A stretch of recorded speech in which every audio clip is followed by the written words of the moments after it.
So now that we know the types of shots we want, we're now going to need to go out and set up for an interview or to get footage for things that we're going to shoot outside for news gathering.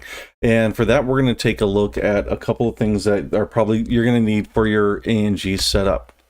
So the first thing that you're going to need is, of course, to set up your tripod or your pedestal. In this case, we are using a tripod. And like I said before, if you're going to step away from your tripod, take your camera and place it on the ground. That way, if a wind gust comes by or somebody knocks the tripod and it falls over, you're not going to wind up damaging your camera. So when you have everything you need and you're ready for your interview, then you take your camera, place it on your tripod, and you are ready to go for that. The next part is once your camera is on, you're going to raise or pedestal your tripod up or down so that you're going to have your camera in line with your interview's eyes, nose, face. So this is going to basically set it up for nose level. If you have a person who's going to be shooting this with you, they can set up the shot as well. But you want to make sure that your camera is at eye level or nose level with your interview subject. The next thing that you're going to need to do is you're going to perform a setup of your camera. And I'll talk about this more a little bit later. And this is what's called a white balance. So basically, white looks different under different lighting situations. It's going to look different inside than outside on a sunny day or a cloudy day or during a thunderstorm. White just changes based on what the environment provides. Now with that, your camera doesn't automatically know what's going on. So you're going to basically tell your camera, this is what white looks like under these conditions. So for white balance, you can see that in our 3 shots, the reporter or somebody is holding up a piece of paper. And one of the things that you want to make sure, and I'll borrow a camera, is that when you do your white balance, you can just find anything that's going to be white and you can balance off that. And hopefully won't chroma key. Now, when you do your white balance, you want to make sure that you're not going to balance right in front of the camera. You want to put your balance where out where your video or your subject matter is going to be, because the lighting between you and the person at that time is going to change. So make sure that you're able to set up a white balance. And you can even have, in this case, the reporter is asking the interviewee subject to just hold up something white, and then your camera has a button to set up for the white balance. And then once you do your white balance, so here's an example of how the color changes depending on where you shoot it. So this is how a white balance can also hurt your video. So in this first shot, I noticed the footage is really, really blue. And this has happened because we did a white balance for outside under sunny conditions, and then we came inside where there was a fluorescent light, and that fluorescent light has a lot more blue in it than people realize. So when they have their camera set up for outdoors and they come inside, that's going to throw off the color. Likewise, if you have your camera set up for indoors and you go outside, you can see that the reds and some of the other tones have really, really changed between what was originally set up. So you want to make sure that you do change your white balance every time your color or your lighting situation changes. So once you've got your camera set up, you've got your camera at eye level, you've got your white balance. Now we're going to set up your audio, and you want to make sure that your camera is recording audio. And so just have a reporter or somebody talk into it. You can look at the viewfinder in your camera, and it should notify you if it has audio and how good that audio has. One of the things I also recommend is to bring a set of earbuds with you.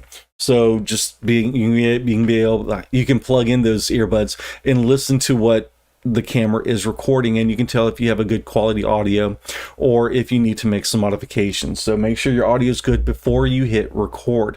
Otherwise, if you record a bad interview and you get back to the station, you won't know it until you play it back. So check it before you begin.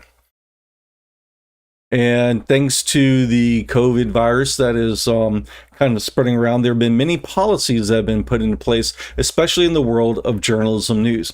And a lot of that has included that many events and many places don't want you extremely close to your subject matter. Now, as the progress of the pandemic has moved on, there are a lot of organizations, governments, or facilities that are loosening those restrictions back, but there may still be companies or people who prefer to keep a social distance. So when that happens, or if they prefer to keep that, then there's going to be a modification for your audio. You may wind up setting up a tripod or a stand for your microphone, and then you can step back and they can step forward, and that way you can keep socially distanced. You can also, I've seen some reporters put a microphone on a stick, and this is able to help them get the audio they need, and again, maintaining social distance. Likewise, here on the far right, I've got a person talking with a microphone on a stand near them.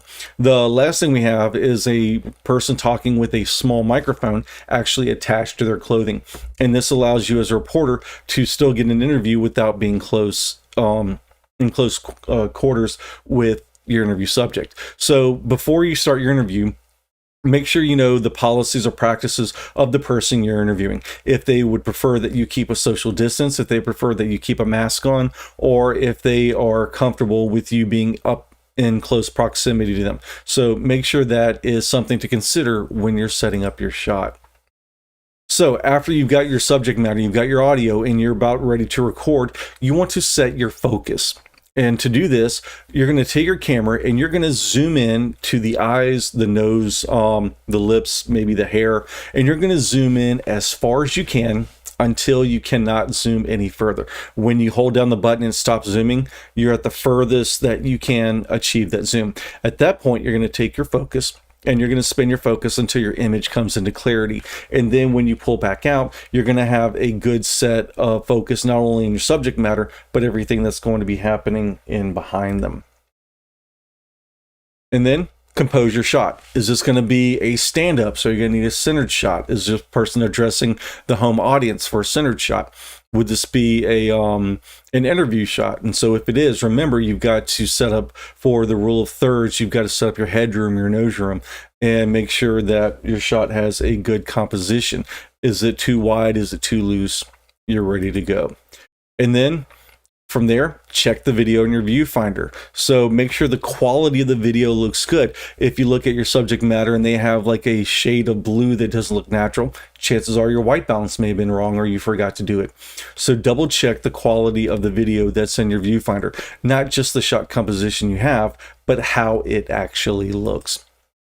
And then when you have that happen, also check the audio in your viewfinder. So when your subject matter is now talking and before you hit record, you can listen to how they sound, because some people talk louder than others. Some people talk a lot quieter, and you have to make sure that your camera is going to be able to record them at the right level. And to do that, you're usually going to have a little display that's going to show you if your audio is going into an acceptable audio level or a unacceptable audio level. And then last, certainly not least, don't forget to hit the record button. So once you hit the record, look at your viewfinder, make sure that it is recording and that you are good to go.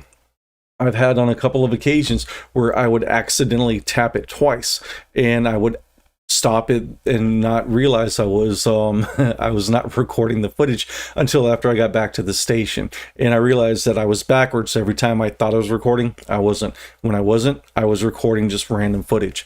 So that's one of the things you want to check out is when you hit record, look at your viewfinder, make sure it's recording a second or two so that you have some room to edit if you need to. And once you get finished, hit the record again and make sure that it has stopped. Now, I have an assignment for you, and this is going to be an assignment about shot compositions. So what I want you to do is I want you to take a camera or your phone, and I want you to take for me 3 pictures. The first picture is going to be a centered shot. This can be of you or of somebody else. The second shot is going to be an OTS or over the shoulder shot. Again, this can be of you or somebody else. The third shot is going to be an interview shot. And remember all the categories that we talked about to make for a good interview shot. And you're going to submit these 3 pictures to Canvas. Now, in order for me to know which shot you're talking about, when you take the picture, I need you or your subject matter to hold up a number of fingers. So for the centered shot, 1 finger. Over the shoulder, 2 shots. For your interview, hold up 3 fingers. So this can be you or somebody else. And remember, as with a good shot composition, you want this to be a horizontal shot, not a vertical. So make sure that, like you can see up above and behind me, that there are a good set of shots.